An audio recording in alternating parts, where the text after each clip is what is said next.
긴급 속보입니다.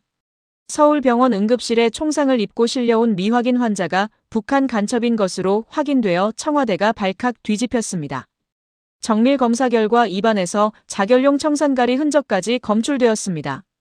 암살 임무를 부여받았던 그녀가 왜 임무 대신 남한병원 응급실에 누워있는 것일까요? 그 내막을 집중 취재했습니다. 여러분의 좋아요와 구독은 북한의 진실을 알리는 큰 힘이 됩니다. 자정을 1시간 앞둔 늦은 밤, 서울의 한 원룸 화장실 바닥에 주저앉아 울고 있었습니다. 오른손에는 캡슐 하나, 보이부에서 지급받은 청산가리였습니다. 저는 국가원에서 대상을 정해주면 암살하는 일을 전담으로 맡아온 간첩이었죠. 그런데 오늘은 달랐습니다. 이 캡슐은 임무를 마친 뒤 직접 삼키라는 용도였습니다. 쾅쾅쾅 문 밖에는 제가 죽여야 할 남자가 문을 두드리고 있었습니다. 저는 캡슐을 입 안에 밀어넣고 삼켰습니다. 이 남자를 죽이는 대신 제가 죽기로 했습니다. 제 이름은 연서희입니다. 평양 출신의 보이부 소속 공작원이었습니다. 25살에 선발되어 훈련을 받았고 그 뒤로 당이 시키는 대로만 살아왔습니다.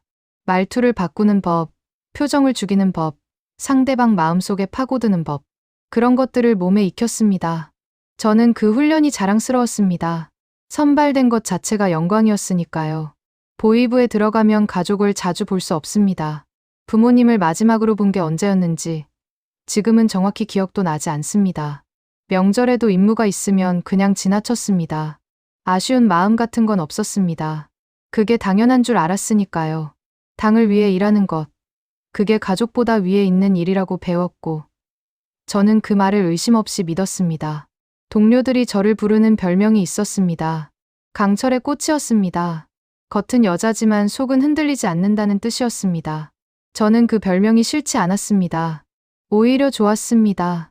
감정이 없다는 게 약점이 아니라 능력이라고 생각했습니다. 우는 사람, 흔들리는 사람, 정에 끌리는 사람. 그런 사람들은 임무를 망친다고 배웠습니다. 저는 절대 그런 사람이 되지 않겠다고 다짐했고 실제로 그렇게 살았습니다. 남자 같은 건 생각해 본 적도 없었습니다. 주변에 동료들이 있었지만 그들은 그냥 같은 임무를 수행하는 사람들이었습니다. 누구한테 마음이 쏠린다거나 누구의 말 한마디가 오래 남는다거나 그런 게 뭔지 몰랐습니다. 알 필요도 없다고 생각했습니다. 보이부 요원에게 사람 같은 감정은 짐이고 짐은 임무를 방해하는 것이었습니다. 저는 제가 선택받은 사람이라고 믿었습니다. 북한 주민 수천만 명 중에서 보이부 공작원으로 뽑혔다는 것. 그것만으로도 제 삶은 옳다고 생각했습니다. 배급이 줄어도, 가족을 못 봐도, 겨울에 난방이 끊겨도 그 모든 것이 당을 위한 희생이라고 받아들였습니다. 불평하는 사람이 이해되지 않았습니다. 당이 이끄는 방향이 옳고 나는 그 선봉에 서 있다. 그게 제가 살아온 방식이었습니다. 그런 제가 서울에서 한 남자 앞에서 무너졌습니다. 총도 아니고 협박도 아니고 그냥 따뜻한 말 한마디에 그게 어떻게 가능한 일인지 지금도 가끔 스스로가 믿기지 않습니다. 제가 서울에 온 건 임무 때문이었습니다. 중국계 교포로 신분을 위장하고 특정 인물에게 접근해 정보를 빼낸 뒤 처리하는 것. 보이부가 저한테 내린 명령이었습니다. 저는 그 명령을 받아들고도 두렵지 않았습니다. 늘 해오던 일이었으니까요. 서울은 그냥 또 하나의 임무지였습니다. 낯선 도시, 낯선 언어, 낯선 사람들. 그 모든 게 저한테는 그냥 배경이었습니다. 감정을 섞을 이유가 없는 배경. 그런데 서울은 제가 생각했던 것과 달랐습니다. 임무와 상관없이 그 도시 자체가 저를 흔들기 시작했습니다. 처음에는 그게 뭔지 몰랐습니다. 지금 와서 생각해보면 그건 그냥 평범한 사람들의 일상이었습니다. 제가 한 번도 살아본 적 없는 그 일상이 저도 모르는 사이에 제 안으로 스며들고 있었습니다. 서울에 처음 내려온 건 늦가을이었습니다. 인천공항을 빠져나오는 순간 제일 먼저 눈에 들어온 건 빛이었습니다. 공항 로비 천장에 매달린 조명들이 어찌나 환하던지 눈이 시릴 정도였습니다. 평양에도 공항이 있습니다. 순환공항이라고. 하지만 거기는 이렇지 않습니다. 서울공항은 자동문이 스르륵 열리고 사람들이 짐을 끌며 바삐 오가고 어디선가 커피 냄새가 나고 저는 그 모든 것이 낯설었습니다. 하지만 표정 하나 바꾸지 않았습니다. 저는 임무 중이었으니까요. 제 신분은 중국계 교포 타샤였습니다. 서류도 있었고 이력도 있었고 중국 억양이 살짝 섞인 한국어도 준비되어 있었습니다. 보이부에서 오랜 시간을 들여 만들어준 신분이었습니다. 저는 그 신분으로 살아야 했습니다. 연서이라는 이름은 서울에 오는 순간 존재하지 않는 것이나 마찬가지였습니다. 목표는 하나였습니다.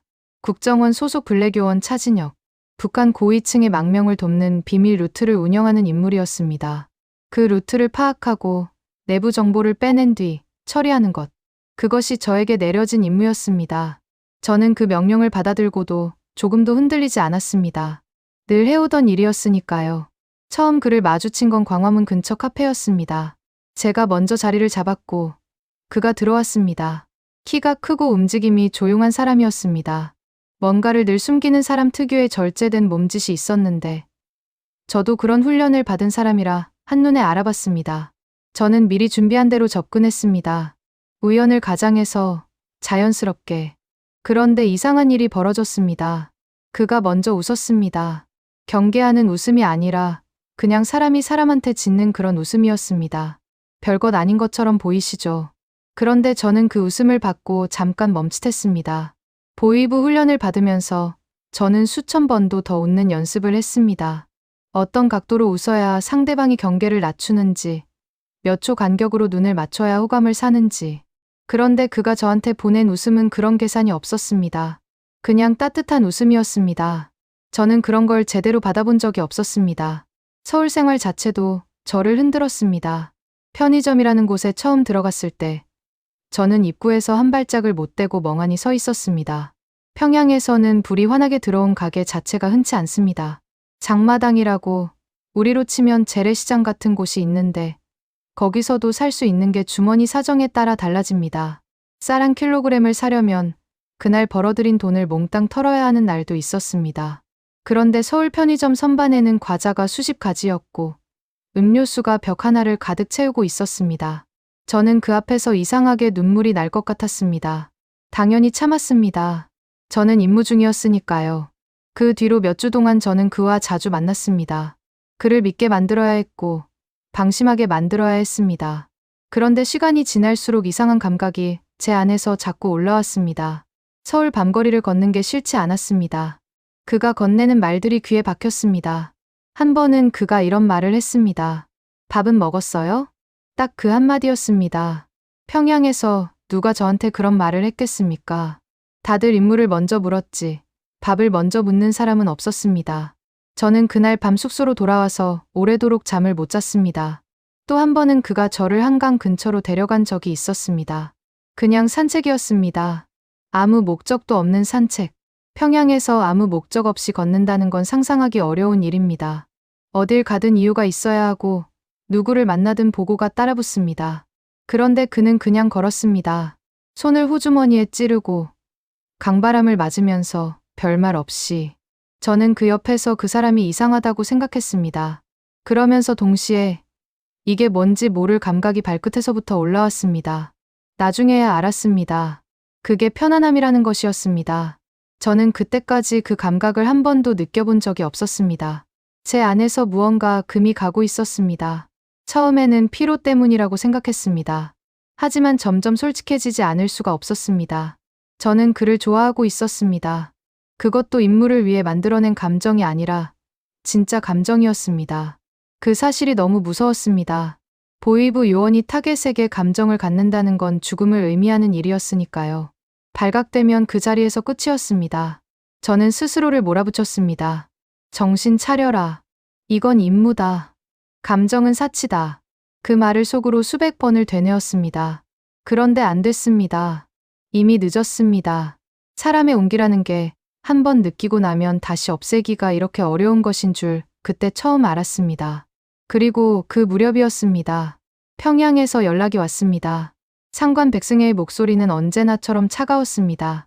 기한이 끝났다. 정보를 확보하고 타겟을 처리한 뒤 복귀하라. 처리하라. 그 두 글자가 귓속에서 맴돌았습니다. 저는 그 말의 뜻을 압니다. 보이부에서 처리한다는 건 죽인다는 뜻입니다. 전화를 끊고 나서 저는 한동안 벽을 바라봤습니다. 심장이 이상하게 뛰었습니다. 기계처럼 작동하던 제 심장이 그 순간 처음으로 오작동을 일으키고 있었습니다. 조국을 배신할 수 없었습니다. 하지만 그를 죽일 수도 없었습니다. 그 두 가지가 동시에 불가능했습니다. 그 밤, 저는 살면서 처음으로 혼자서 울었습니다. 소리 없이, 아무도 모르게. 제 나이 28이었습니다. 보이부에 들어간 지 새해가 지났고, 그 사이 저는 웃는 법도 우는 법도 잊고 살았습니다. 울음이라는 게 이렇게 아픈 것인 줄 몰랐습니다. 가슴 한복판에서 뭔가가 터지는 것 같았고, 숨이 제대로 들어오지 않았습니다. 강철의 꽃이라 불리던 제가 그 남자의 밥 한마디에 무너지고 있었습니다. 보이부는 저한테 감정을 없애는 훈련을 시켰습니다. 그 훈련이 완벽하다고 생각했습니다. 저 자신도 그렇게 믿었습니다. 그런데 틀렸습니다. 감정은 없어진 게 아니었습니다. 그냥 오랫동안 눌려 있었던 것이었습니다. 그리고 그 남자가 그 뚜껑을 건드렸습니다. 아주 살짝, 아무렇지도 않게. 그때부터였습니다. 제 안에서 두 개의 목소리가 싸우기 시작했습니다. 하나는 훈련받은 저였습니다. 임무를 완수해라. 감정은 버려라. 저 남자는 그냥 대상이다. 다른 하나는 제가 미처 몰랐던 저였습니다. 그 사람 눈빛이 자꾸 떠오른다. 그 사람 목소리가 자꾸 귀에 남는다. 그 두 목소리가 하루에도 수십 번씩 충돌했습니다. 잠을 제대로 잘 수가 없었습니다. 아침에 눈을 뜨면 제일 먼저 드는 생각이 오늘 임무가 아니라 어제 그 사람이 한 말이었습니다. 그게 얼마나 이상한 일인지 저는 누구보다 잘 알고 있었습니다. 저는 그때 서울에 온 지 2달째였습니다. 보이부에서 책정한 임무 기한은 석 달이었습니다. 즉, 앞으로 한 달 안에 글을 처리하고 복귀해야 한다는 뜻이었습니다.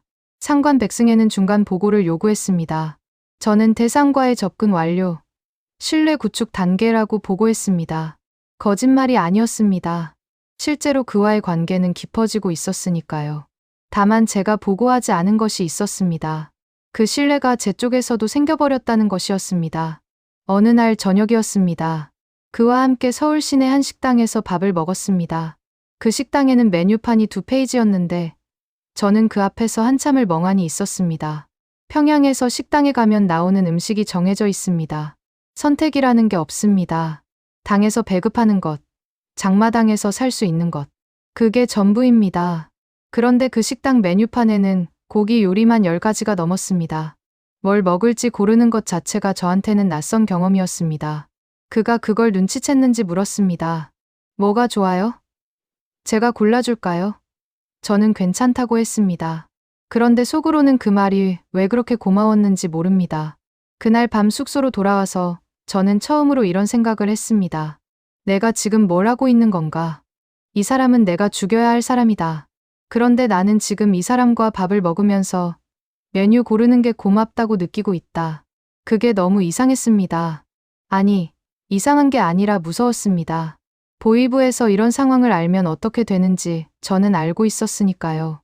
동료 중에 임무 대상과 감정적으로 얽혔다가 끌려간 사람이 있었습니다. 그 이후로 그 사람을 다시 본 적이 없었습니다. 저는 그게 어떤 의미인지 알고 있었습니다. 그래서 저는 거리를 두려고 했습니다. 며칠간 연락을 끊었습니다. 임무 진행을 이유로 됐습니다. 사실은 제 자신이 무서웠습니다. 이 감정이 더 깊어지기 전에 차단해야 했습니다. 냉정하게 다시 시작해야 했습니다. 저는 스스로에게 다짐했습니다. 다음에 만나면 그냥 대상으로 대한다. 감정은 없다. 나는 공작원이다. 그런데 사흘 뒤 그에게서 연락이 왔습니다. 문자 한 통이었습니다. 괜찮아요. 딱 3글자였습니다. 저는 그 3글자를 한참 바라봤습니다.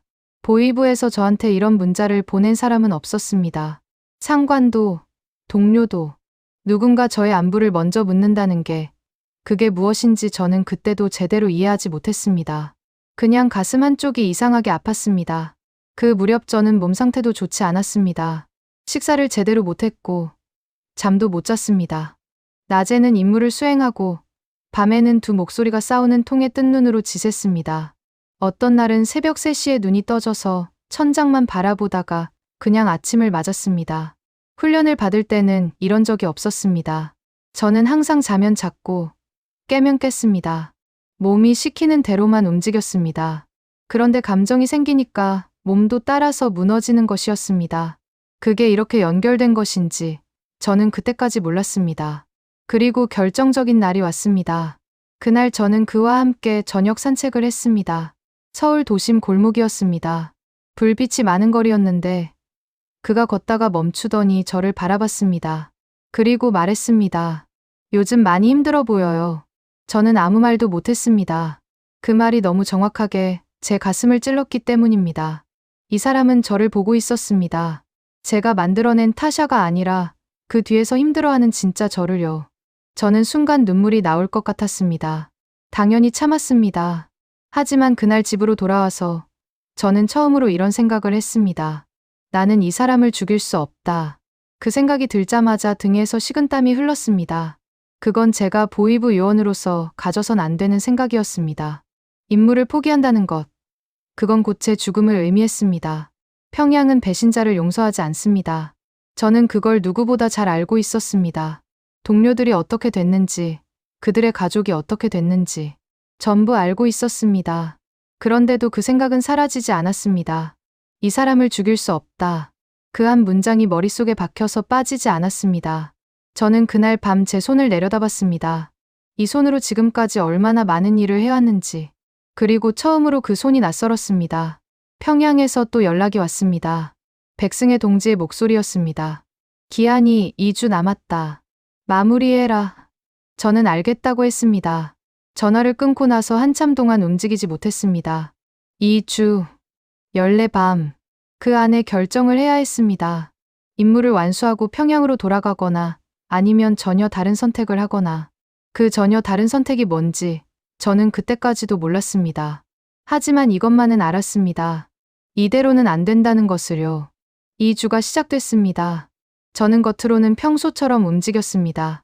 그와 만났고 정보를 수집했고 보위부에 보고했습니다. 아무것도 달라지지 않은 척했습니다. 하지만 속은 달랐습니다. 매일 밤 저는 혼자서 계산했습니다. 선택지를 따져봤습니다. 임무를 완수하면 저는 살 수 있습니다. 평양으로 돌아가고 보위부에서 계속 일하고 아무 일도 없었던 것처럼 됩니다. 그런데 그 남자는 죽습니다. 임무를 포기하면 그 남자는 살 수 있습니다. 그런데 저는 죽습니다. 아니면 죽는 것보다 더 나쁜 일이 생깁니다. 평양에 있는 부모님한테까지 그 대가가 돌아갈 수 있습니다. 보위부는 배신자의 가족을 그냥 두지 않습니다. 그것도 저는 알고 있었습니다. 그래서 저는 생각했습니다. 둘 다 살 수 있는 방법이 없을까?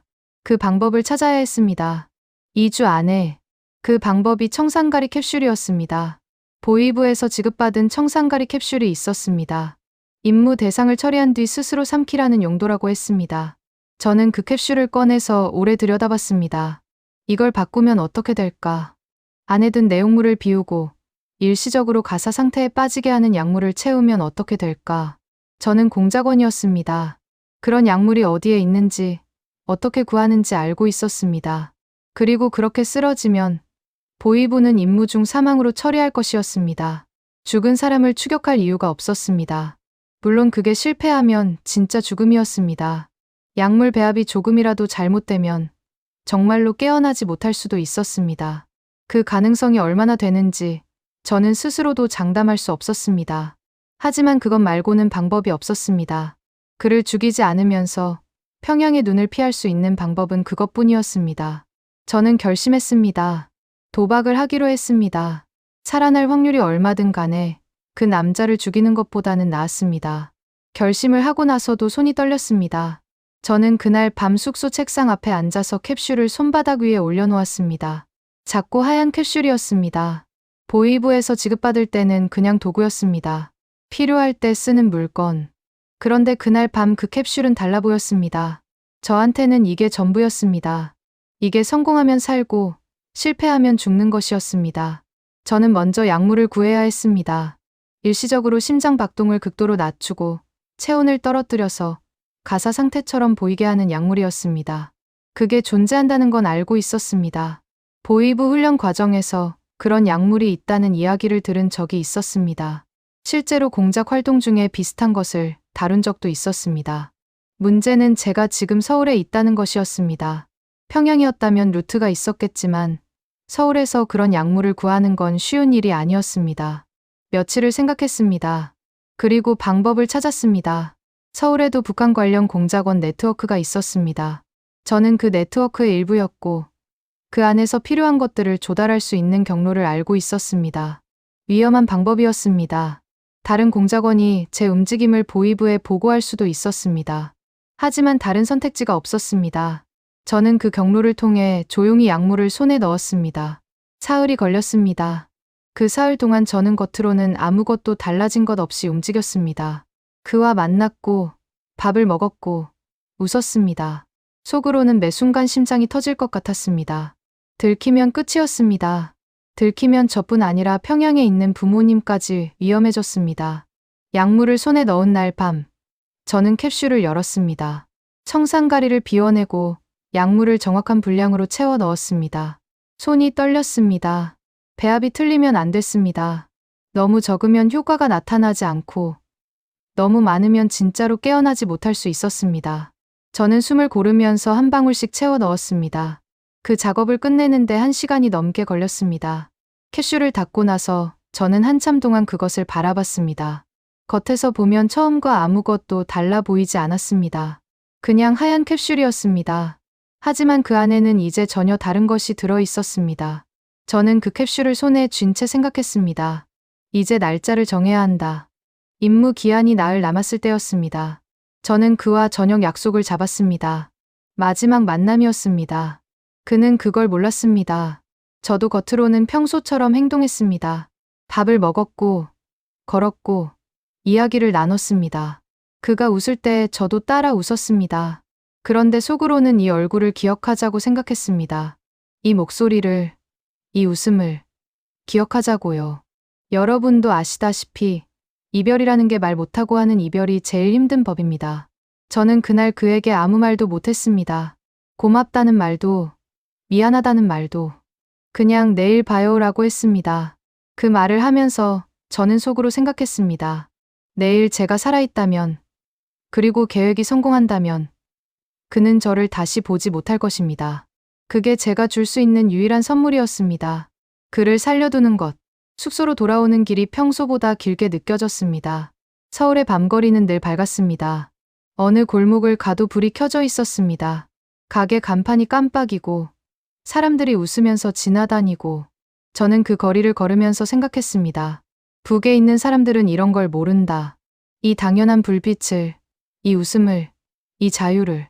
그들은 그게 존재하는지도 모른 채 살고 있습니다. 그 생각을 하자 가슴이 이상하게 꽉 막혔습니다. 분하기도 했고 슬프기도 했습니다. 저도 그중 하나였으니까요. 25살까지 그게 전부인 줄 알고 살았습니다. 다른 세상이 있다는 걸 몰랐습니다. 숙소에 들어와서 저는 짐을 확인했습니다. 꼭 필요한 것들만 남기고 나머지는 처분해 두었습니다. 만약 제가 살아서 깨어난다면 거기서부터는 전혀 다른 삶이 시작될 것이었습니다. 보이부의 연서이가 아닌 그냥 연서이로 살아야 하는 삶이었습니다. 그게 어떤 것인지 솔직히 상상도 잘 되지 않았습니다. 하지만 그게 뭐든 지금보다는 나을 것이라고 생각했습니다. 자정이 가까웠습니다. 저는 캡슐을 주머니에 넣었습니다. 내일 밤이었습니다. 내일 밤 모든 것이 결판납니다. 살거나 죽거나. 저는 침대에 누웠지만 잠이 오지 않았습니다. 눈을 감으면 온갖 생각이 밀려왔습니다. 들키면 어떻게 되는지, 약물이 잘못되면 어떻게 되는지, 살아나도 어디로 가야 하는지 두려웠습니다. 솔직히 말씀드리면 그때 저는 정말 무서웠습니다. 강철의 꽃이라는 별명이 무색하게 이불 속에서 온몸이 떨렸습니다. 하지만 한 가지는 확실했습니다. 후회하지 않는다는 것이었습니다. 그를 죽이고 평양으로 돌아가는 선택을 했다면 저는 평생 후회했을 것입니다. 그게 어떤 결과로 이어지든 간에 지금 이 선택만큼은 제 것이었습니다. 보이부가 만들어낸 강철의 꽃이 아니라 연서의 본인의 선택이었습니다. 그날 밤 저는 뜬 눈으로 아침을 맞았습니다. 다음 날 하루는 지독하게 길었습니다. 저는 평소처럼 밖에 나갔습니다. 카페에 앉았고 커피를 마셨습니다. 아무 일 없는 사람처럼요. 그런데 주변 소리가 하나도 들리지 않았습니다. 사람들이 웃고 떠드는 소리, 거리의 차 소리, 음악 소리. 전부 그냥 소음이었습니다. 저는 그 안에 혼자 있었습니다. 낮 동안 저는 계획을 다시 머릿속으로 훑었습니다. 그와 저녁 약속이 있었습니다. 그 자리에서 저는 자연스럽게 화장실로 자리를 피할 것이었습니다. 캡슐을 삼키고 쓰러질 것이었습니다. 그 다음은 알 수 없었습니다. 깨어날 수도 있고 깨어나지 못할 수도 있었습니다. 살아남는다면 발각됩니다. 제가 공작원이라는 게 드러날 것이었습니다. 그 이유는 아무것도 확실하지 않았습니다. 두려웠습니다. 하지만 그보다 이상하게 가벼운 기분이 들었습니다. 더 이상 두 목소리가 싸우지 않았습니다. 결정이 끝난 사람의 고요함 같은 것이었습니다. 저는 그게 처음이었습니다. 훈련을 받는 내내, 임무를 수행하는 내내, 저는 한 번도 이런 고요함을 느껴본 적이 없었습니다. 저녁이 됐습니다. 그와 만났습니다. 식사를 했습니다. 그가 무슨 이야기를 했는지 지금은 잘 기억나지 않습니다. 저는 그저 그 얼굴을 눈에 담으려고 했습니다. 이게 마지막일 수도 있으니까요. 식사가 끝날 무렵, 저는 자리에서 일어났습니다. 화장실 잠깐 다녀올게요. 아주 평범한 말이었습니다. 화장실 문을 닫았습니다. 잠금 장치를 걸었습니다. 타일 바닥에 주저앉았습니다. 캡슐을 꺼냈습니다. 손이 떨렸습니다. 아주 조금이었지만 떨렸습니다. 저는 한 번 숨을 들이쉬었습니다. 그리고 캡슐을 입 안에 밀어 넣었습니다. 삼켰습니다. 그 순간부터 시간이 이상하게 흘렀습니다. 처음에는 아무 일도 없는 것 같았습니다. 그러다 가슴 한가운데가 서서히 무거워지기 시작했습니다. 손끝이 차가워졌습니다. 눈앞이 흐릿해지기 시작했습니다. 저는 바닥을 손으로 짚었습니다. 그때 밖에서 소리가 들렸습니다. 그가 문을 두드리는 소리였습니다. 괜찮아요. 그 목소리가 멀어지는 것 같았습니다. 저는 눈을 감았습니다. 눈을 떴을 때 천장이 하였습니다. 형광등이었습니다. 차갑고 하얀 빛이었습니다. 몸이 움직이지 않았습니다. 아니, 움직이는 게 두려웠습니다. 내가 살아있는 건가? 그 생각이 제일 먼저 들었습니다. 손가락을 살짝 움직여봤습니다. 느껴졌습니다. 발가락도 느껴졌습니다. 코에 뭔가 꽂혀 있었습니다. 산소호흡기였습니다. 팔에는 주사 바늘이 꽂혀 있었고 어딘가에서 기계 소리가 규칙적으로 들렸습니다. 병원이었습니다. 저는 살아있었습니다. 그 사실을 이해하는데 한참이 걸렸습니다. 약물이 효과를 냈습니다. 배압이 맞았습니다. 죽지 않았습니다. 눈물이 나려고 했습니다. 하지만 몸이 너무 무거워서 표정조차 제대로 만들어지지 않았습니다. 그때 인기척이 났습니다. 고개를 겨우 돌렸습니다. 의자에 앉아서 저를 바라보고 있는 사람이 있었습니다. 차진혁이었습니다. 그는 말없이 저를 보고 있었습니다. 눈이 충혈되어 있었습니다. 밤을 새운 것 같았습니다. 그리고 그 눈에서 저는 무언가를 읽었습니다. 화도 아니었고 그렇다고 반가움도 아니었습니다. 뭔가 복잡한 것이었습니다. 저는 입을 열었습니다. 산소호흡기 때문에 제대로 말이 나오지 않았습니다. 그가 일어나서 간호사를 불렀습니다. 잠시 후 의료진이 들어왔고 검사를 했고 호흡기를 떼어냈습니다. 저는 처음으로 제대로 숨을 쉬었습니다. 저는 북한 공작원입니다. 제가 처음 한 말이 그것이었습니다. 그가 이미 알고 있을 가능성이 높았습니다. 그래도 직접 말해야 했습니다. 그게 제가 할 수 있는 첫 번째 솔직함이었습니다. 그는 아무 말도 하지 않았습니다. 그냥 저를 바라봤습니다. 저는 말을 이었습니다. 평양에서 받은 임무가 무엇인지, 그가 암살 대상이었다는 것, 그리고 왜 캡슐을 바꿔 삼켰는지 전부 이야기했습니다. 말하면서 저는 여러 번 멈췄습니다. 목이 메었습니다. 눈물이 흘렀습니다. 병원 침대 위에서 보이부 공작원이 우는 모습이 얼마나 이상한 장면인지 저 자신도 알고 있었습니다. 그런데도 멈출 수가 없었습니다. 처음으로 거짓말 없이 말하는 것이었습니다. 위장 신분도 없이, 훈련받은 표정도 없이, 그냥 연서이로서 말하는 것이었습니다. 그가 마침내 입을 열었습니다. 알고 있었어요. 저는 그 말에 숨이 멎을 것 같았습니다. 언제부터요? 그가 짧게 대답했습니다. 처음부터는 아니었어요. 중간에 눈치챘습니다. 저는 그 말의 무게를 한참 생각했습니다. 그가 알면서도 저를 경계하지 않았다는 것. 알면서도 저한테 밥은 먹었어요? 라고 물었다는 것. 알면서도 그날 밤 문을 두드렸다는 것. 그런데 왜? 제가 묻자 그가 잠시 침묵했습니다. 그리고 말했습니다. 당신 눈에 뭔가 있었습니다. 그냥 임무 수행하는 사람 눈이 아니었어요. 저는 아무 말도 하지 못했습니다. 그날 이후 상황은 빠르게 돌아갔습니다. 그가 속한 국정원에서 사람들이 왔습니다. 저는 신문을 받았습니다. 알고 있는 것들을 이야기했습니다. 보이부의 구조, 공작원 운영 방식, 서울에 파견된 다른 공작원들에 대해서 제가 아는 것들. 그것이 제가 이 땅에서 살아남을 수 있는 유일한 방법이었습니다. 저는 숨기지 않았습니다. 이미 돌아갈 곳이 없었습니다. 제가 살아있다는 것을 평양이 알게 되는 순간, 저는 북한에서 처형 대상이 되는 것이었습니다. 그런데 국정원 사람들이 떠난 밤, 그가 혼자 병실로 돌아왔습니다. 조용히 의자를 당겨 침대 옆에 앉았습니다. 저는 그를 바라봤습니다. 그가 말했습니다. 무섭죠?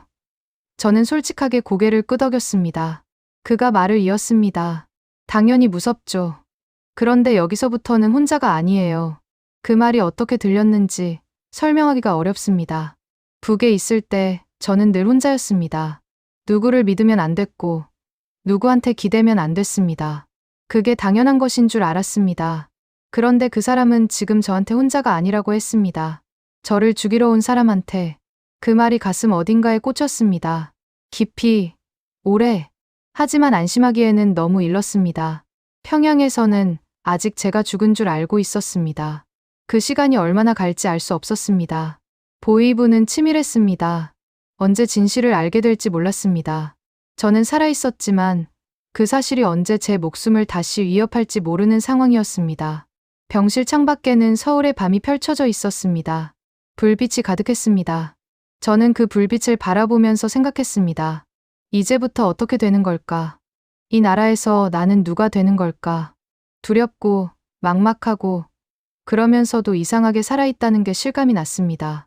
가슴이 뛰었습니다. 진짜로 제대로 뛰었습니다. 신문은 며칠 동안 계속됐습니다. 국정원 사람들은 번갈아 가며 들어왔고 저는 기억나는 것들을 모두 이야기했습니다. 어떤 날은 하루 종일 이야기했습니다. 보이부 내부 구조를 설명했고 서울에 파견된 공작원 네트워크에 대해서 아는 것들을 털어놓았습니다. 그 과정이 쉽지 않았습니다. 제가 이야기하는 것들이 결국 제 동료들을 위험하게 만드는 일이었으니까요. 하지만 어쩔 수 없었습니다. 저는 이미 그쪽을 등진 것이었습니다. 그 선택의 대가를 치러야 했습니다. 그 와중에 그는 매일 저녁 병실에 들렀습니다. 신문 관계자로서가 아니라 그냥 사람으로서요. 밥을 사들고 오기도 했습니다. 저는 처음에는 어색했습니다. 북에서 배운 것들이 자꾸 작동했습니다. 저 사람이 왜 친절하게 구는 걸까? 무슨 정보를 더 얻으려는 걸까? 그 의심이 자동으로 올라왔습니다. 그런데 며칠이 지나면서 알게 됐습니다. 그냥 그 사람은 그런 사람이었습니다. 아무 계산 없이 친절한 사람이었습니다. 그런 사람이 있다는 게 북에서는 믿기 어려운 일이었습니다. 어느 날 밤 그가 이런 말을 했습니다. 제가 처음 접근했을 때 왜 의심하면서도 경계를 풀었냐고 물었더니 그가 웃으면서 대답했습니다. 처음에는 경계했죠. 그런데 어느 날 보니까 당신이 편의점에서 음료수 앞에 멍하니 서 있는 거예요. 그게 연기는 아닌 것 같았습니다. 저는 그 말을 듣고 웃음이 나왔습니다. 그날 편의점에서의 일이 기억났습니다. 그 멍한 표정을 그가 보고 있었다니요. 웃고 나서 저는 문득 깨달았습니다. 오랜만에 웃었다는 것을요. 병실 안에서 산소호흡기를 달았던 침대 위에서 저는 처음으로 편하게 웃고 있었습니다. 하지만 그 평온함이 오래가지는 않았습니다. 국정원 쪽에서 심각한 이야기가 들어왔습니다. 평양에서 낌새를 챈 것 같다는 것이었습니다. 저희 사망 보고가 제대로 전달되지 않았거나 아니면 누군가 의심을 품기 시작한 것이었습니다. 보이부가 움직이기 시작할 수 있다는 경고였습니다. 제가 살아있다는 것이 확인되는 순간 그들은 반드시 사람을 보낼 것이었습니다. 저는 그 말을 듣고 등골이 서늘해졌습니다. 보이부 암살조가 어떤 사람들인지 알고 있었습니다. 저도 그 일을 해왔으니까요. 그들은 멈추지 않습니다. 지시가 내려오면 끝날 때까지 합니다. 병원 아니라도 상관없습니다. 저는 창밖을 바라봤습니다. 불빛이 가득한 서울의 밤이었지만 그 어딘가에 저를 향한 눈이 있을지 몰랐습니다. 그날 밤 그가 말했습니다. 안전가옥으로 옮겨야 합니다. 저는 고개를 끄덕였습니다. 이제 병원은 안전한 곳이 아니었습니다. 이 나라에서 안전한 곳이 어디인지 그것도 아직 알 수 없었습니다. 하지만 움직여야 했습니다. 살아남으려면 움직여야 했습니다. 안전가옥으로 이동하던 날 밤의 일이 기억납니다. 차 안에서 저는 창밖을 내다봤습니다. 서울 야경이 펼쳐졌습니다. 건물마다 불빛이 가득했습니다. 그 불빛이 얼마나 많은지 셀 수가 없었습니다. 평양에는 밤에 이런 불빛이 없습니다. 전기가 부족합니다. 밤이 오면 거리가 어두워집니다. 저는 그게 당연한 것인 줄 알았습니다. 세상의 밤이 다 그런 줄 알았습니다. 그런데 서울의 밤은 달랐습니다. 꺼지지 않는 불빛이 가득한 도시였습니다. 저는 그 불빛을 바라보면서 생각했습니다. 북에 있는 사람들은 이 빛을 모른다. 어둠 속에서 잠이 드는 게 당연한 줄 알고 있다. 저도 그랬습니다. 그 생각이 가슴을 짓눌렀습니다. 슬프기도 했고 억울하기도 했습니다. 그 어둠이 자연스러운 것이 아니라는 것을 왜 아무도 말해주지 않았을까요? 그가 옆에서 조용히 말했습니다. 많이 지쳤죠. 질문이 아니었습니다. 그냥 알고 있다는 말이었습니다. 저는 아무 대답도 하지 않았습니다. 하지만 그 말이 위로가 됐습니다. 설명하지 않아도 알아주는 것이 긴 말보다 나을 때가 있었습니다. 안전가옥에 도착해서 짐을 풀었습니다. 침대가 있었고, 이불이 있었고, 작은 책상이 있었습니다. 저는 이불을 만져봤습니다. 부드러웠습니다. 그냥 이불이었는데 그 부드러움이 이상하게 마음을 무너뜨렸습니다. 저는 그 이불 위에 앉아서 오래 아무것도 하지 않았습니다. 할 수 없었습니다. 너무 많은 일이 한꺼번에 지나가 있었습니다. 지난 몇 달이 꿈 같았습니다. 그 꿈이 이제 끝난 것인지, 아직 계속되고 있는 것인지, 그것조차 알 수 없었습니다. 다만 한 가지는 알았습니다. 제가 살아있다는 것이었습니다. 그것으로 충분했습니다. 그날 밤은요, 안전가옥은 서울 외곽의 오래된 빌라였습니다. 겉에서 보면 그냥 낡은 건물이었습니다. 주변에 비슷한 건물들이 많았고, 딱히 눈에 띄는 것도 없었습니다. 저는 그 안으로 들어가서 처음으로 안도의 숨을 내쉬었습니다. 하지만 그게 진짜 안도인지는 알 수 없었습니다. 보이부가 어디까지 추적할 수 있는지 저는 누구보다 잘 알고 있었으니까요. 안전가옥 생활이 시작됐습니다. 밖으로 나갈 수 없었습니다. 창문에는 커튼이 쳐져 있었고 불필요한 외출은 금지였습니다. 국정원 담당자들이 정기적으로 들렀고 저는 계속해서 신문을 받았습니다. 그 과정에서 저는 보이부가 서울에 운영하고 있는 공작원 네트워크에 대해서 아는 것들을 모두 털어놓았습니다. 그것이 저한테 주어진 유일한 역할이었습니다. 낮 동안은 그나마 괜찮았습니다. 사람들이 오가고 할 일이 있었습니다. 문제는 밤이었습니다. 불을 끄면 어둠이 왔습니다. 그 어둠 속에서 온갖 것들이 떠올랐습니다. 보이부 암살조가 지금 어디까지 와 있을까? 평양에서는 이미 제가 살아있다는 것을 알고 있을까? 부모님은 지금 어떻게 지내고 있을까? 부모님 생각이 제일 힘들었습니다. 여러분도 아시다시피 북한에서 가족 중 하나가 배신자가 되면 나머지 가족도 무사하지 않습니다. 연좌제라는 것이 있습니다. 한 사람의 죄가 가족 전체에게 돌아가는 방식입니다.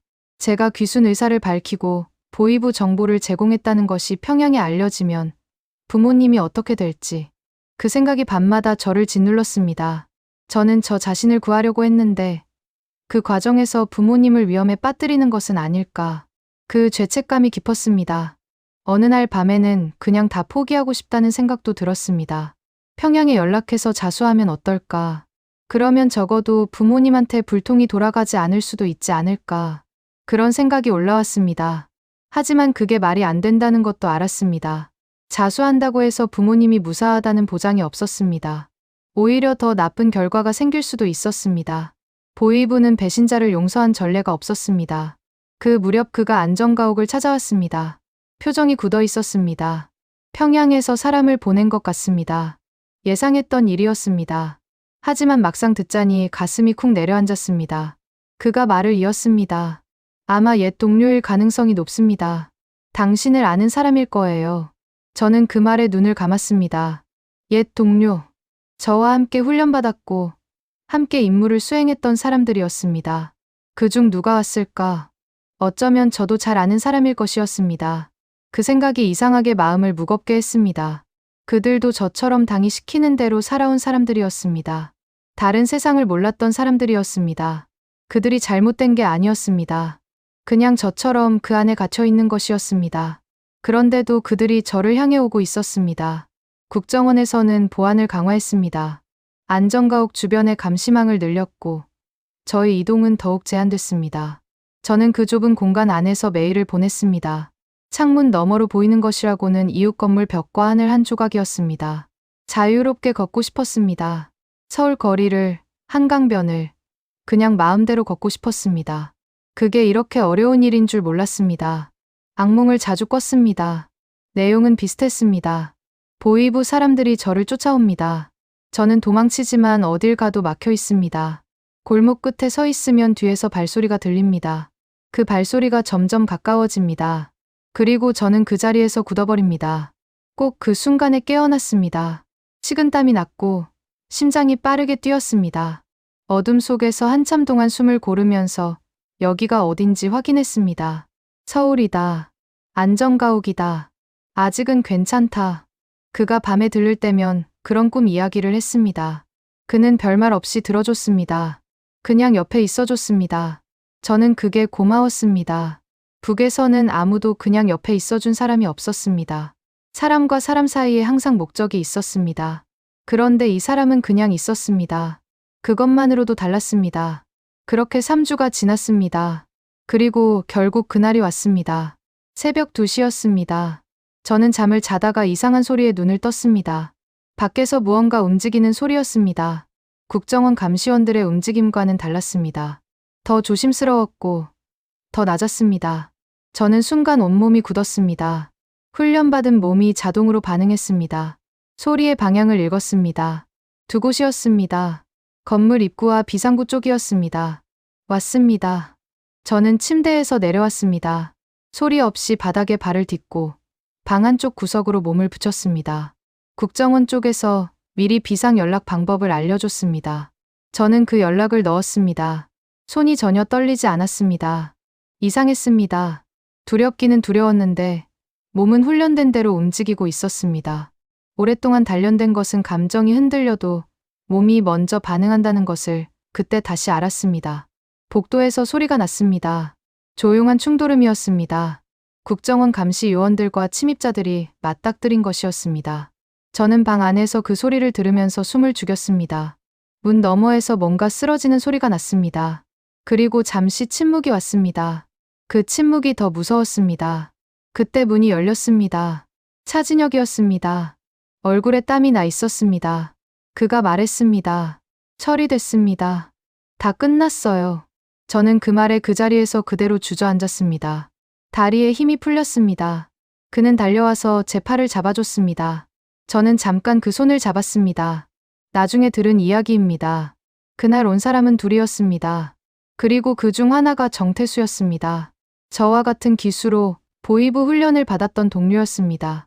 훈련소에서 같은 방을 쓰기도 했습니다. 임무가 힘들 때 서로 말없이 옆에 있어줬던 사람이었습니다. 그 사람이 저를 처리하러 왔습니다. 그리고 그 사람은 이제 없었습니다. 저는 그 이야기를 듣고 오래 아무 말도 하지 못했습니다. 정태수가 나쁜 사람이어서 온 게 아니었습니다. 그 사람도 명령을 받은 것이었습니다. 당이 시키는 대로 살아온 사람이었습니다. 저처럼요. 차이가 있다면 저는 그 선택을 바꿨고 그 사람은 바꾸지 못했다는 것뿐이었습니다. 그 차이가 이런 결과를 만들었습니다. 분단이 만들어낸 비극이었습니다. 같은 말을 쓰고 같은 핏줄인 사람들이 서로를 향해 총을 겨누는 것. 그게 분단이 하는 일이었습니다. 그날 이후 저희 존재는 대외적으로 알려지기 시작했습니다. 보이부 출신 공작원이 서울에서 가짜 자살을 시도하고 귀순했다는 이야기가 퍼졌습니다. 언론에 이름이 오르내렸습니다. 저는 그 사실이 무섭기도 했지만 이상하게 두렵지 않기도 했습니다. 더 이상 숨을 필요가 없다는 것이 오히려 이상한 해방감을 줬습니다. 정부에서는 저를 특별 보호 대상으로 지정했습니다. 새로운 신분이 만들어지기 시작했습니다. 보이부 공작원 연서이가 아닌 그냥 대한민국 시민 연서이. 서류상으로 그 사람이 되어가고 있었습니다. 그게 실감이 나지 않았습니다. 아직은 모든 게 낯설고 무거웠습니다. 하지만 조금씩, 아주 조금씩 숨쉬기가 편해지고 있었습니다. 그 무렵 저는 처음으로 한국 텔레비전을 제대로 봤습니다. 뉴스였습니다. 북한 관련 소식이 나오고 있었습니다. 앵커가 담담하게 읽어 내려가는 그 뉴스 안에 제가 살았던 세계가 있었습니다. 그 세계를 밖에서 바라보는 기분이 이상했습니다. 저는 그 안에 있었습니다. 그 안에서 그게 전부인 줄 알고 살았습니다. 그런데 지금 저는 이쪽에서 그 세계를 보고 있었습니다. 뭔가 꿈 같았습니다. 채널을 돌리다가 음식 프로그램이 나왔습니다. 셰프들이 요리를 하고 사람들이 먹으면서 행복해하는 내용이었습니다. 그 모습을 한참 바라봤습니다. 먹는 것 하나로 저렇게 행복할 수 있다는 게 북에 있는 사람들은 모를 것이었습니다. 밥 한 끼가 하루의 전부인 사람들이 아직도 그쪽에 있었습니다. 그 생각이 자꾸만 났습니다. 제가 이쪽에서 편안해질수록 그쪽에 두고 온 것들이 더 무거워졌습니다. 어느 날 밤 잠이 오지 않아서 불을 켜고 앉아 있었습니다. 그러다 문득 이런 생각이 들었습니다. 제가 북에서 훈련받을 때 교관이 자주 하던 말이 있었습니다. 감정은 적이다. 감정이 생기는 순간 임무는 실패한다. 저는 그 말을 수백 번 들었고 수백 번 믿었습니다. 그런데 지금 생각해보면 그 말이 반만 맞았습니다. 감정 때문에 임무는 실패했습니다. 하지만 감정 때문에 저는 살았습니다. 어느 쪽이 더 중요한지 답은 분명했습니다. 새로운 신분이 만들어지는 데는 시간이 걸렸습니다. 서류 작업이 있었고, 법적인 절차가 있었고, 정부 기관의 검토가 있었습니다. 저는 그 과정을 기다리면서 안전가옥에서 하루하루를 보냈습니다. 바깥으로 나가는 것은 여전히 제한되어 있었습니다. 평양에서 또 사람이 올 가능성이 완전히 사라진 것은 아니었으니까요. 저는 그 좁은 공간 안에서 처음으로 오랫동안 책을 읽었습니다. 국정원 담당자가 가져다 준 한국 소설이었습니다. 평양에서는 당이 허락한 책만 읽을 수 있었습니다. 그 외의 책은 불법이었습니다. 그런데 여기서는 아무 책이나 읽을 수 있었습니다. 그 당연한 사실이 당연하게 느껴지지 않았습니다. 그 무렵 그가 안전가옥에 들러서 이런 말을 했습니다. 평양에서 추가적인 움직임이 포착됐다고 했습니다. 이번에는 직접 암살 시도가 아니라 저희 정체를 언론에 흘려서 혼란을 만들려는 공작일 가능성이 높다고 했습니다. 저는 그 말을 듣고 잠시 생각했습니다. 보이부답다고 생각했습니다. 직접 처리가 어려워지면 다른 방법을 씁니다. 대상의 신뢰를 무너뜨리고 고립시키고 그 다음을 기다립니다. 그게 그들의 방식이었습니다. 저도 그런 훈련을 받았으니까요. 실제로 며칠 후 인터넷에 저 관련 이야기가 돌기 시작했습니다. 출처를 알 수 없는 이야기들이었습니다. 제가 실제로는 이중첩자라는 이야기, 귀순이 위장이라는 이야기. 국정원 쪽에서는 그것이 평양발 공작임을 확인했다고 했습니다. 하지만 이미 퍼진 이야기를 완전히 막을 수는 없었습니다. 저는 그 사실에 허탈함을 느꼈습니다. 지금껏 살아남으려고 이렇게까지 했는데 이번에는 말로 저를 죽이려는 것이었습니다. 그 상황에서 그가 했던 말이 기억납니다. 신경 쓰지 마세요. 진실은 결국 드러납니다. 짧은 말이었지만 저는 그 말에 의지했습니다. 그 사람은 늘 그랬습니다. 거창한 위로가 아니라 짧고 단단한 말을 했습니다. 그게 오히려 더 믿음이 갔습니다. 그리고 어느 날 그가 새로운 이야기를 꺼냈습니다. 박건우라는 인물이 있었습니다. 북한 고위층과 연결된 인물로 망명 의사가 있다는 정보가 있었습니다. 그가 운영하는 망명 루트 엑소더스에 도움이 필요한 상황이었습니다.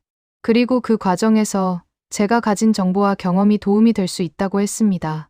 직접 나서는 게 아니라 정보 제공과 분석을 돕는 역할이었습니다. 저는 그 제안을 듣고 오래 생각했습니다.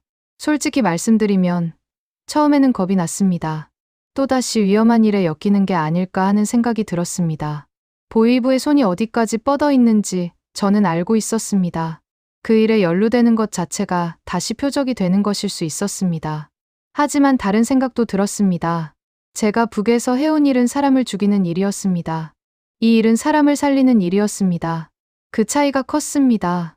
저는 이미 한 번 죽었다가 살아난 사람이었습니다. 그렇다면 이 삶으로 무엇을 할 것인가? 그냥 숨어서 살아갈 것인가?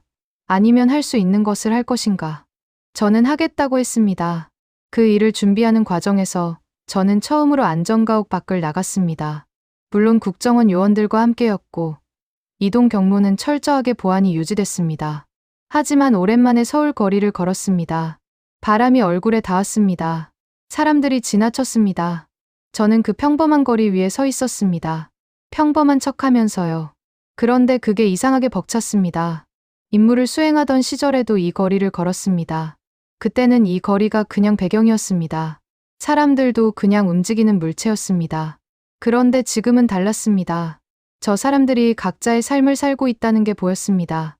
각자의 걱정이 있고, 각자의 기쁨이 있고, 그 속에 저도 섞여 있었습니다. 그게 새로웠습니다. 박건우 관련 작업은 2달에 걸쳐 진행됐습니다. 저는 주로 보이부의 대응 방식을 예측하고 분석하는 역할을 했습니다. 직접 현장에 나가는 일은 없었습니다. 그래도 그 과정은 긴장의 연속이었습니다. 보이부가 움직임을 포착할 가능성이 항상 있었고, 변수가 생길 때마다 계획을 수정해야 했습니다. 저는 그 과정에서 제가 갖고 있던 지식이 이렇게 쓰일 수 있다는 것을 처음으로 실감했습니다. 사람을 죽이는 데 쓰이던 것들이 이번에는 사람을 살리는 데 쓰이고 있었습니다. 박건우는 결국 안전하게 망명에 성공했습니다. 그 소식을 들었을 때 저는 이상하게 눈물이 났습니다. 아무도 없는 방에서 혼자 울었습니다. 그게 무슨 눈물인지 처음에는 몰랐습니다. 나중에 생각해보니 알았습니다. 처음으로 누군가를 살렸다는 것이었습니다. 제 손으로.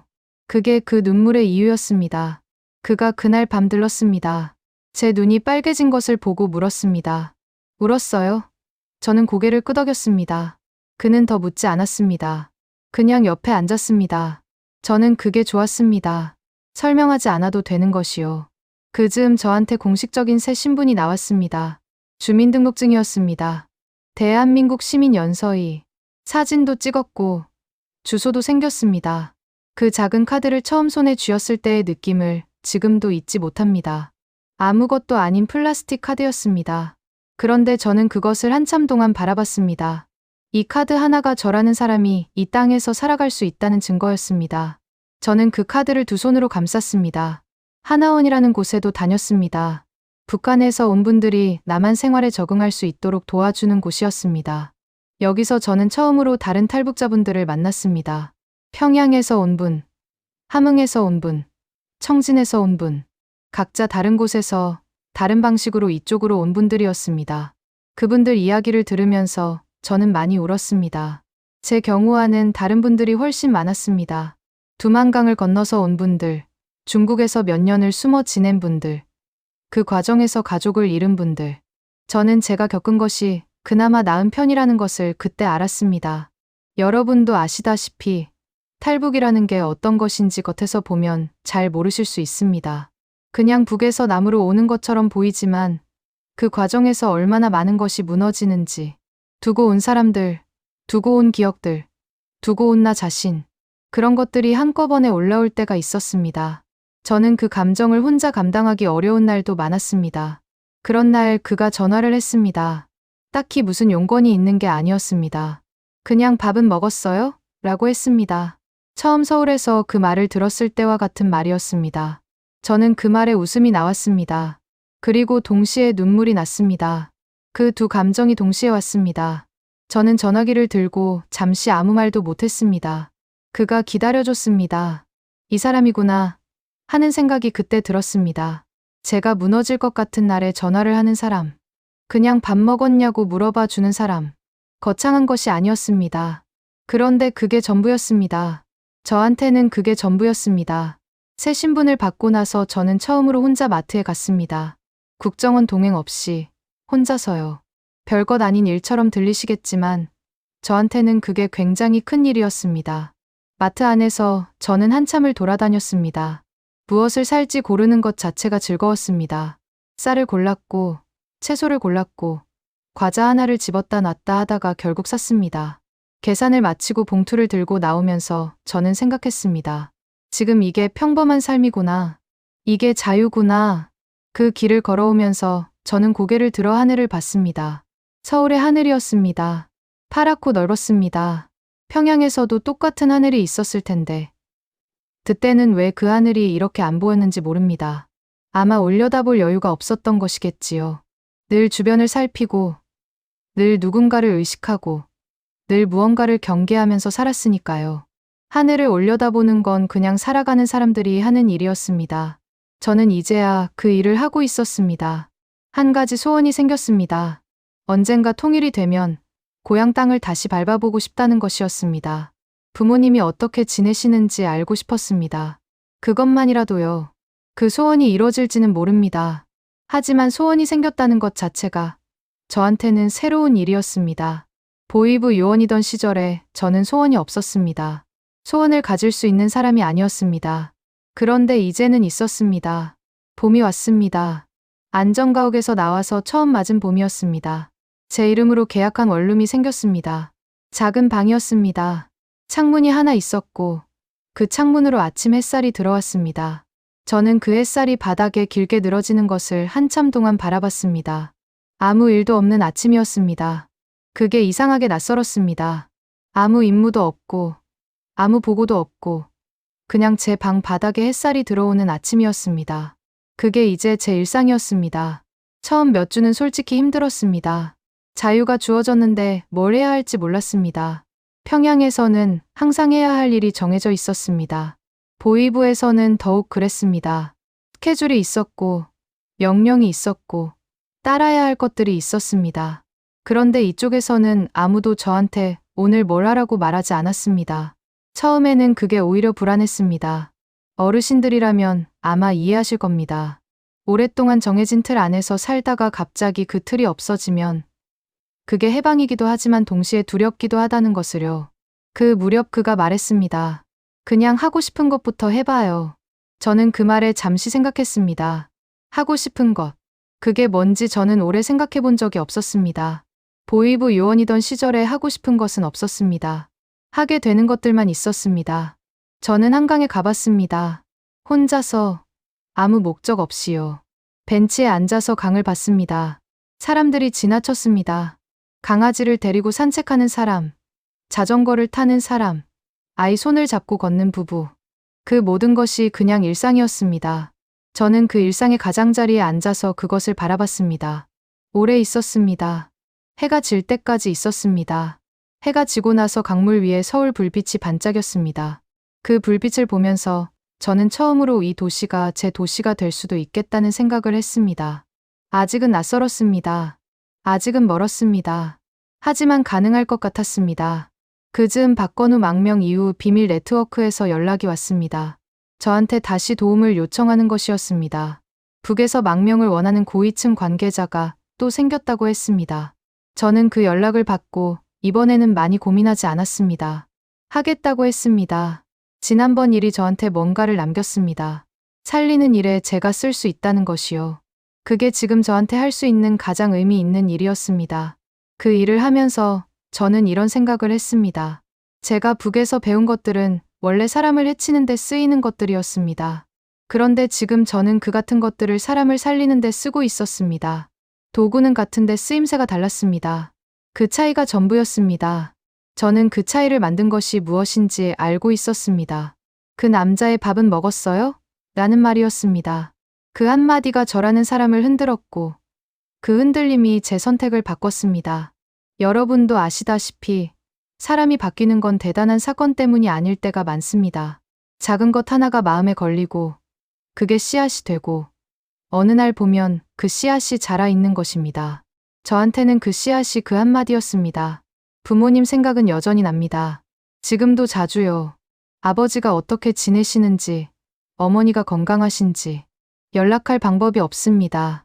북에서 저는 배신자이고 그 배신자의 가족이라는 것이 어떤 결과를 낳는지 저는 알고 있습니다. 그 생각이 어떤 날은 너무 무거워서 하루 종일 가슴이 아픕니다. 통일이 됐으면 좋겠습니다. 그 소망이 얼마나 먼 이야기인지 저도 압니다. 하지만 간절하게 원합니다. 통일이 되면 고향에 가고 싶습니다. 부모님을 만나고 싶습니다. 그게 전부입니다. 거창한 것이 아닙니다. 그냥 가족을 보고 싶습니다. 여러분도 그 마음을 아시잖아요. 오래 못 본 사람이 보고 싶은 그 마음이요. 그날 이후로 봄이 여러 번 지나갔습니다. 저는 이제 서울에서 살고 있습니다. 아직도 가끔 꿈을 꿉니다. 보이부 사람들이 쫓아오는 꿈을요.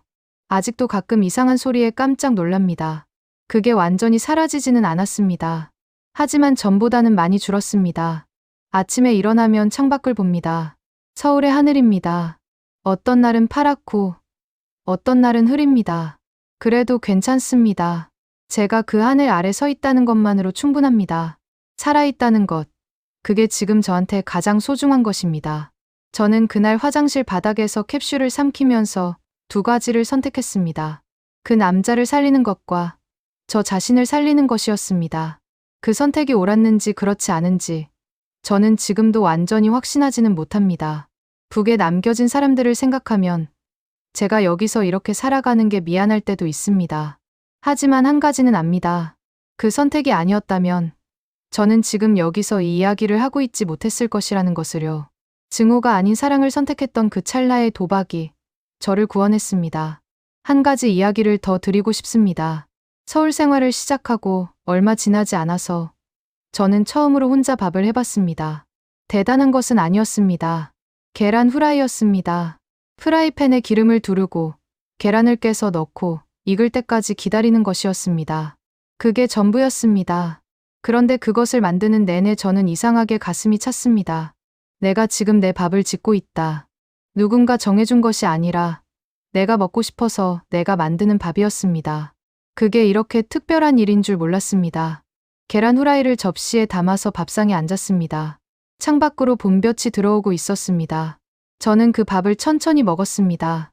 맛이 어땠냐고요? 맛이 좋았습니다. 아주 맛있었습니다.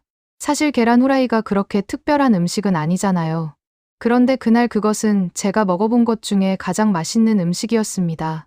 그리고 또 하나, 이 이야기를 하기로 결심하게 된 이유입니다. 저는 이 이야기가 저만의 이야기가 아니라고 생각합니다. 지금 이 순간에도 북쪽 어딘가에 저처럼 다른 세상을 모른 채 살고 있는 사람들이 있습니다. 그분들이 틀린 것이 아닙니다. 저도 오래도록 몰랐으니까요. 그냥 그 세계가 전부인 줄 알았던 것뿐입니다. 저는 운이 좋았습니다. 어떤 남자의 따뜻한 말 한마디가 제 안에 있던 것을 건드렸고 그게 계기가 됐습니다. 모든 사람한테 그런 계기가 찾아오면 좋겠습니다.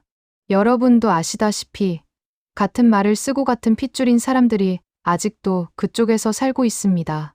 통일이 제 생전에 될지 안 될지는 모릅니다. 하지만 그 사람들을 잊지 않는 것, 그것만이라도 해주십사 하는 마음입니다. 긴 이야기 들어주셔서 감사합니다. 지금 저는 그와 함께 살고 있습니다. 거창하게 들리실 수도 있겠지만 사실은 아주 평범한 이야기입니다. 아침에 일어나면 각자 준비를 하고 밥을 같이 먹고 각자 할 일을 하러 나갑니다. 저녁에는 같이 밥을 짓습니다. 그게 전부입니다. 아주 평범한 하루입니다. 그런데 저한테는 그 평범함이 세상에서 제일 소중한 것이었습니다. 어느 날 저녁 밥을 먹으면서 그가 이런 말을 했습니다. 당신이 그날 그 캡슐을 삼키지 않았으면 어떻게 됐을까? 저는 잠깐 생각하다가 대답했습니다. 당신이 죽었겠죠. 그가 웃었습니다. 저도 웃었습니다. 무거운 이야기였는데 이상하게 웃음이 났습니다. 그런 사이가 됐습니다. 무거운 것도 같이 웃을 수 있는 사이가요. 제가 이 이야기를 하는 이유가 하나 더 있습니다. 지금 이 이야기를 들으시는 분들 중에 북쪽에 가족을 두고 온 분들이 계실 수 있습니다. 이상가족이신 분들, 혹은 탈북하셔서 가족과 헤어진 분들.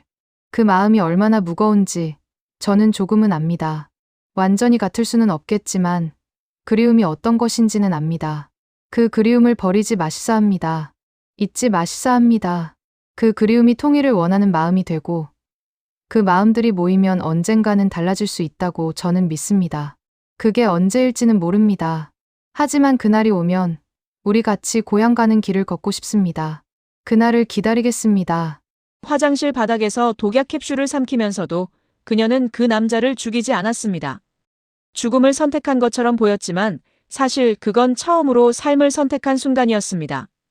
강철의 꽃이 무너진 게 아니라 그제야 비로소 사람이 된 것이었습니다.